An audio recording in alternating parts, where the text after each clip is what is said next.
মঙ্গলকে সেনাপতি বা যোদ্ধা বলা হয়। যোদ্ধার হাতে দুটো অস্ত্র মূলত থাকে, ঢাল আর তলোয়ার।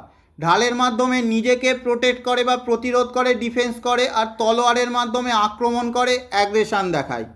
ঠিক তেমনই সামুদ্রিক শাস্ত্র অনুসারে মঙ্গলের দুটো ক্ষেত্র, এক তো হৃদয় রেখার নিচে চন্দ্র পর্বতের উপরে থাকে উচ্চ মঙ্গল বা আপার মার্স, যাকে অনেকে পজিটিভ মার্স বা ডিফেন্সিভ মার্সও বলেন। আর বুড়ো আঙুলের গোড়ার ঠিক উপরের অংশ বা শুক্র পর্বতের উপরে থাকে লোয়ার মার্স বা নিম্ন মঙ্গল পর্বত, অনেকে নেগেটিভ মার্স বা অ্যাগ্রেসিভ মার্সও বলেন।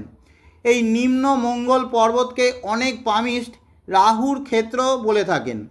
নাম যাই দেন না কেন, এই ক্ষেত্রটা অনেকের হাতে দেখবেন এই হাতের মতো অল্প উঁচু বা নর্মাল, অনেকের হাতে বেশ উঁচু বা বিস্তৃত, শুক্র পর্বতের প্রায় সমান উঁচু, অনেকের হাতে বেশ নিচু বা সংকীর্ণ, ভিতরে ঢোকা গর্তের মতো।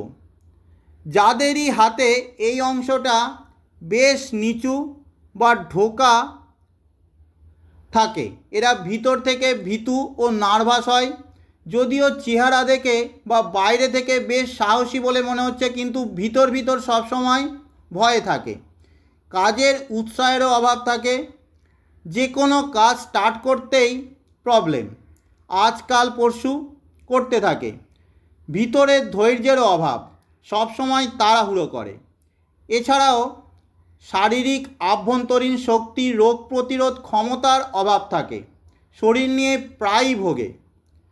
এছাড়াও এই অংশটা নিচু, সাথে অনেক রেখা, আড়াআড়ি রেখা এরকম থাকলে শত্রুও অনেক বেড়ে যায়, বৈবাহিক জীবনেও সমস্যা দেখা যায়।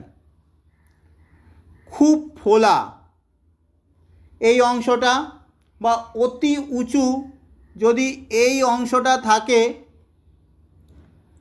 মূলত দুরকম সমস্যা আসে।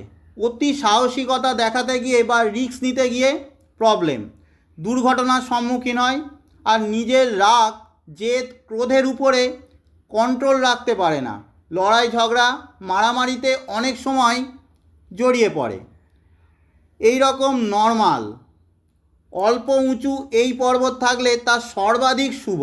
আভ্যন্তরীণ শক্তি, সাহস, ধৈর্য, উৎসাহ, রোগ প্রতিরোধ ক্ষমতা ও বেশ ভালো পরিমিত এদের থাকে।